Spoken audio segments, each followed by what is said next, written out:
যশোরের অভয়নগরে স্বাস্থ্যসেবা খাতে নৈরাজ্য বন্ধে কঠোর অবস্থানে প্রশাসন। বৃহস্পতিবার দুপুরে উপজেলা নির্বাহী কর্মকর্তা শেখ সালাউদ্দিন দীপুর নেতৃত্বে পরিচালিত অভিযানে সিলগালা করা হয়েছে মডার্ন ডায়াগনস্টিক সেন্টার। প্রয়োজনীয় লাইসেন্স ও বৈধ কাগজপত্র না থাকায় এই ব্যবস্থা নেওয়া হয়। অভিযান চলে আল মদিনা প্রাইভেট হাসপাতালেও। সেখানে দেখা যায় গা শিউরে ওঠা চিত্র। অপারেশন থিয়েটারে উন্নত লাইটের বদলে ব্যবহার করা হচ্ছে ইজি বাইকের লাইট। এছাড়া অস্বাস্থ্যকর পরিবেশ ও অব্যবস্থাপনার দায়ে হাসপাতালটিকে 50,000 টাকা জরিমানা করা হয়। আমরা আজকে উপজেলা প্রশাসন এবং আমাদের উপজেলা স্বাস্থ্য কমপ্লেক্সে আমাদের সম্মিলিত প্রতিনিধি সমন্বয়ে আমরা আজকে অভয়নগর উপজেলায় আমাদের বিভিন্ন হাসপাতাল, প্রাইভেট হাসপাতাল এবং ডায়াগনস্টিক সেন্টারে আমরা অভিযান পরিচালনা করেছি। আমরা আজকে বর্তমানে এখানে যে আল মদিনা হাসপাতাল, এর পাশে আমরা আব্দুল্লাহ হামিদ মেমোরিয়াল হাসপাতালেও আমরা পরিদর্শন করেছি। আমরা মডার্ন ডায়াগনস্টিক সেন্টার নামে একটি ডায়াগনস্টিক সেন্টারকে আমরা সিলগালা করেছি। তাদের যথাযথ ডকুমেন্টস কাগজপত্র না থাকায় তারা পরবর্তীতে তাদের কাগজপত্র সঠিকতা অন্তে তাদেরকে আবারও তাদের প্রতিষ্ঠান পরিচালনার অনুমতি দেওয়া যেতে পারে। জনস্বার্থে এমন অভিযান নিয়মিত পরিচালনার ঘোষণা দিয়েছে উপজেলা প্রশাসন। যশোর শহরের ধর্মতলায় সোনালী ফিলিং স্টেশনে তেল নেওয়ার সময় অগ্নিকাণ্ডে ভস্মীভূত হয়েছে একটি মোটরসাইকেল।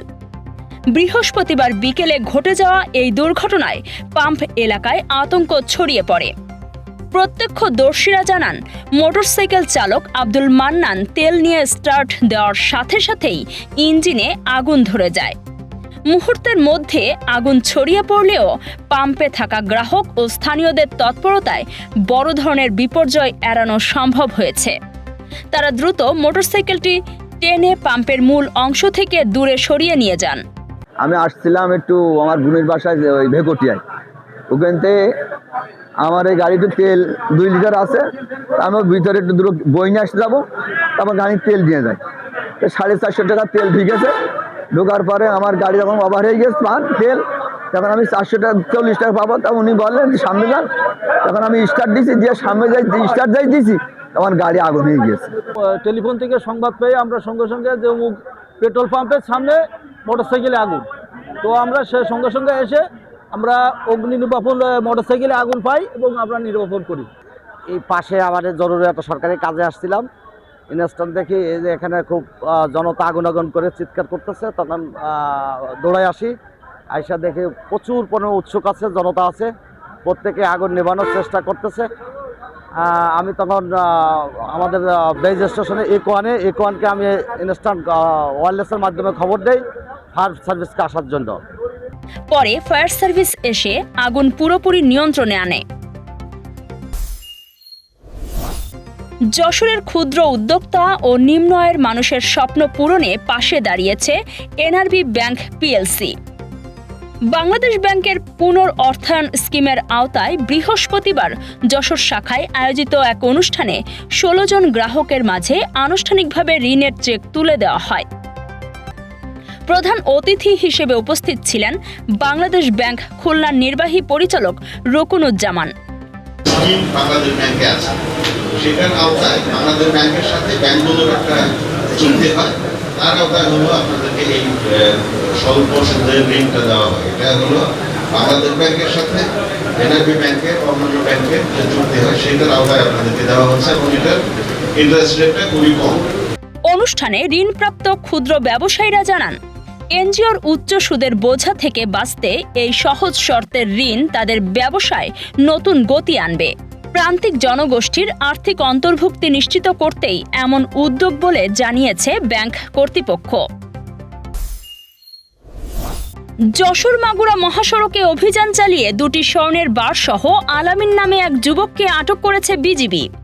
বৃহস্পতিবার ভোরে কোদালিয়া ঈদগাহ এলাকা থেকে তাকে আটক করা হয়। বিজিবি জানায়, জব্দকৃত স্বর্ণের ওজন 240 গ্রামের বেশি, যার বাজার মূল্য প্রায় 45 লাখ টাকা। আটক আলামিন এই স্বর্ণ ঢাকা থেকে সংগ্রহ করে ভারতে পাচারের উদ্দেশ্যে নিয়ে যাচ্ছিলেন। তার কোমরে বিশেষ কায়দায় লুকিয়ে রাখা বারগুলো উদ্ধার করে ৪৯ ব্যাটালিয়নের বিশেষ টহল দল। এ ঘটনায় কোতোয়ালি থানায় মামলা দায়ের করা হয়েছে। যশোরে মাদকদ্রব্য নিয়ন্ত্রণ অধিদপ্তরের সাঁড়াশি অভিযানে আটক হয়েছে ৪ মাদক কারবারি। বৃহস্পতিবার দিনভর সদর উপজেলার বিভিন্ন এলাকায় পৃথক এই অভিযানগুলো চালানো হয়। অভিযানে উদ্ধার করা হয়েছে ১ কেজি ৮০০ গ্রাম গাঁজা, ২০০ পিস ইয়াবা এবং ৫ বোতল রেকটিফাইড স্পিরিট। আটককৃতদের মধ্যে নোয়াপাড়া গ্রামের বাপ্পি, তপন হালদার, তপসীডাঙ্গার মমতাজ বেগম এবং বাস যাত্রী আব্দুল গফুর সর্দার রয়েছেন। মাদকদ্রব্য নিয়ন্ত্রণ অধিদপ্তর জানায়, বাড়ি ও লোকাল বাসে তল্লাশি চালিয়ে এসব মাদক জব্দ করা হয়। উদ্ধারকৃত মাদকের বড় অংশই ছিল গাঁজা ও ইয়াবার চালান। আটককৃতদের বিরুদ্ধে যশোর কোতোয়ালি থানায় মাদক আইনে পৃথক মামলা করা হয়েছে। অপরাধ নির্মূলে এই অভিযান অব্যাহত থাকবে বলে জানিয়েছে কর্তৃপক্ষ।